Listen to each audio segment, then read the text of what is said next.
Hello champions. तो बेटा आज का हमारा टॉपिक है सेल्फ इंडक्शन। ईएमआई के अंदर आज हम बहुत इंपॉर्टेंट क्वेश्चन पे डिस्कस करने वाले हैं सेल्फ इंडक्शन। चलिए बेटा स्टार्ट किया जाए। सेल्फ इंडक्शन एनसीईआरटी के अंदर इसे बहुत गंदे तरीके से बना रखा है बेटा। सेल्फ इंडक्शन, इंडक्टेंस मतलब सेल्फ इंडक्टेंस, म्यूचुअल इंडक्शन देख के डर लग जाता है। मतलब ये कौन सी थियरी, कैसी गब्बर वाली थियरी आ गई है ना। चलो सेल्फ इंडक्शन समझते थोड़ा फील करते हैं पहले। चले आइए, ये एक सोलेनोइड है, इंडक्टर कहा जाता है। इसे क्या कहा जाता है? इंडक्टर। हमने इंडक्टर ले रखा है या सोलेनोइड के तो भी चलेगा, ठीक है। इसमें से करंट जा रहा है बेटा आई जितना करंट ऐसे जा रहा है। अगर आई को मैं इंक्रीज करूं, कांस्टेंट होगा तो कोई भी मतलब इंड्यूस करंट बनने वाला नहीं, इसमें कोई भी करंट इंड्यूस नहीं होगा।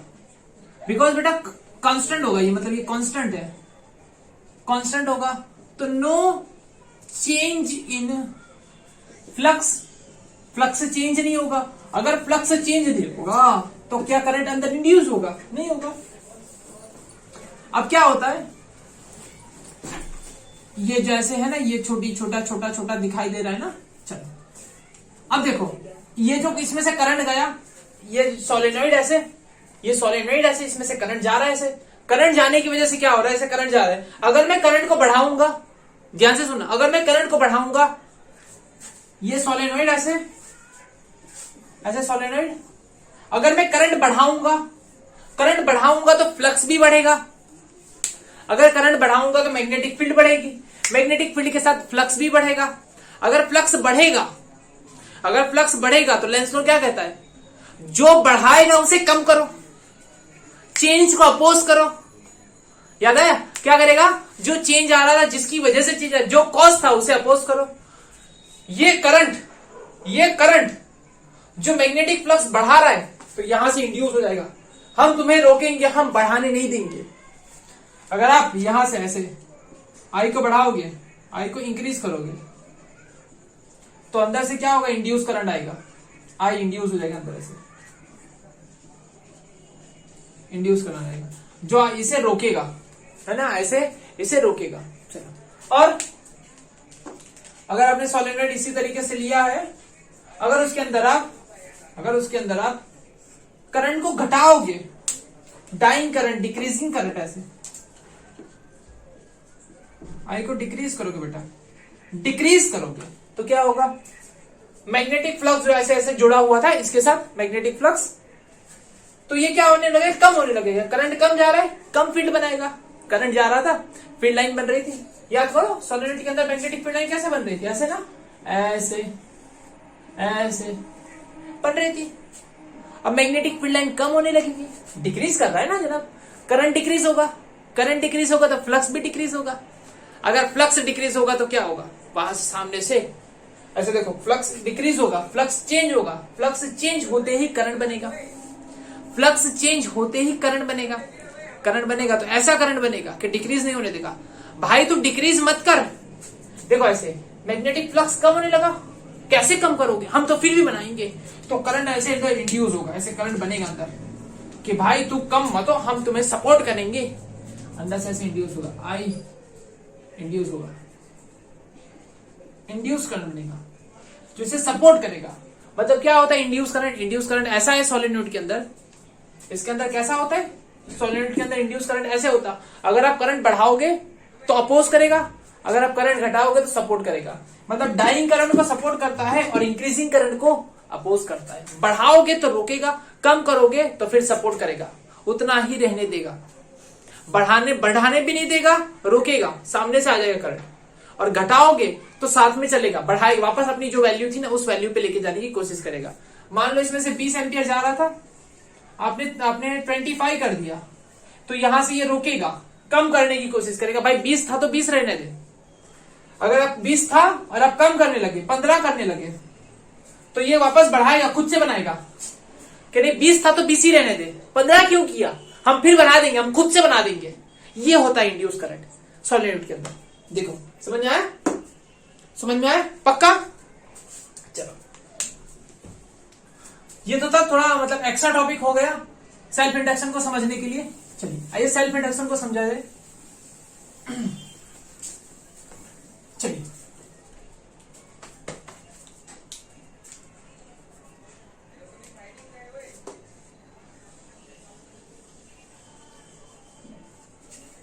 ठीक है, ये आपके पास एक सोलेनोइड है या कहते इंडक्टर है, इसमें से करंट आई जा रहा है, ठीक है। आई जाते ही इसमें क्या हो रहा है, मैग्नेटिक, देखो इसमें से जो मैग्नेटिक फ्लक्स पास हो रहा है, मतलब ये जो इसमें से ये जो मान लो ये ऐसी रिंग है, ऐसी रिंग, इसमें से जो पास होने वाला ये मैग्नेटिक फ्लक्स, ये जो magnetic flux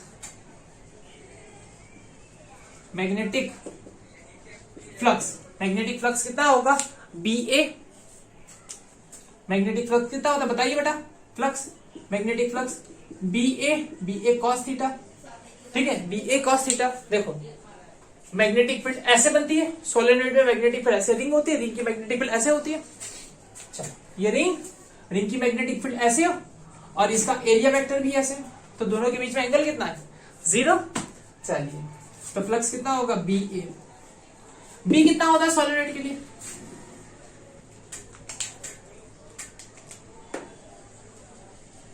magnetic field due to long solenoid, magnetic field due to long solenoid. याद करो हमने 4th चैप्टर में बड़े प्यार से कर रखा था, magnetic field due to long solenoid कितना आता था, याद करो फटाफट याद करो, B is equal to μ0 ni, small N I, μ0 ni। सारी चीजें लिखता हूं, क्या हो रहा है, B जो है वो मैग्नेटिक फील्ड है, B क्या है, मैग्नेटिक फील्ड है, जिसकी वैल्यू कितनी हो रही है, μ0 ni।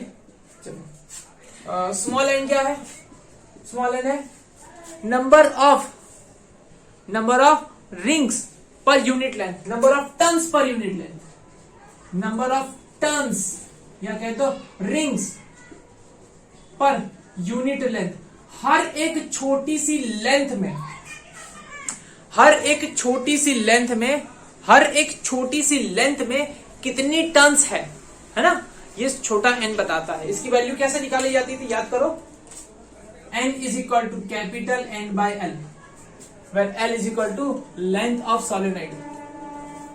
L क्या है, लेंथ ऑफ सोलेनोइड, सोलेनोइड की लंबाई इतनी है, इतनी टर्न्स इतनी लंबाई में, इतनी टर्न्स इतनी लंबाई में, इतने टर्न्स इतनी लंबाई में, मतलब क्या हो गया, हर एक छोटी सी लंबाई में कितनी टर्न्स है, तो ये हमें ये बताता है।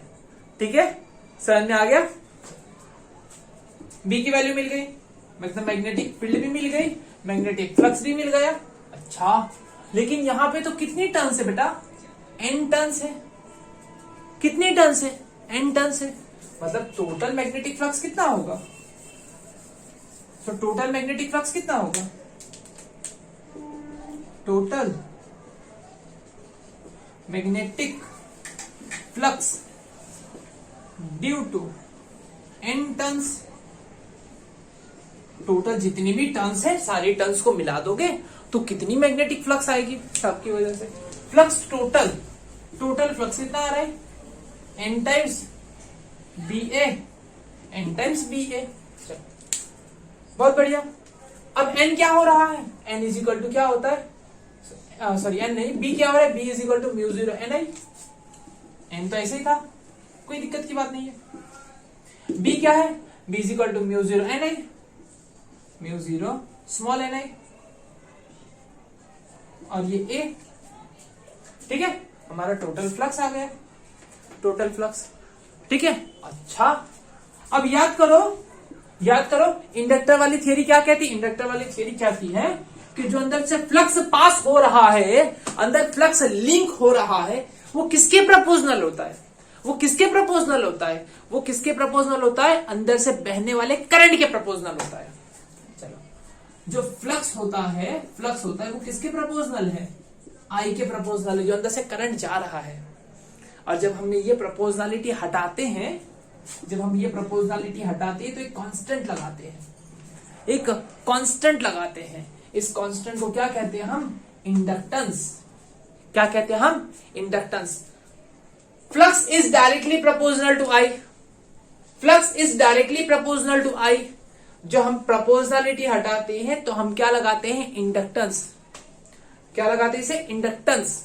लेकिन ये वाले केस में हम क्या पढ़ने वाले हैं, सेल्फ इंडक्टेंस। चलिए आइए कंपेयर किया करते हैं हम। चलो ये वैल्यू उठा के यहां पे रख देते हैं, ठीक है, ये वैल्यू उठा के यहां पे रख देंगे हम।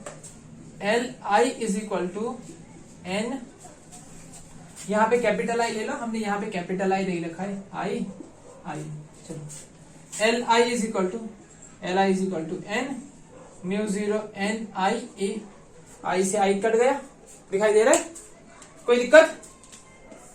एल इज इक्वल टू क्या बचा, N mu zero, small N बचा, स्मॉल एन की जगह पे मैं कैपिटल एन बाय एल लिख सकता हूं, कैपिटल एन बाय एल और ए।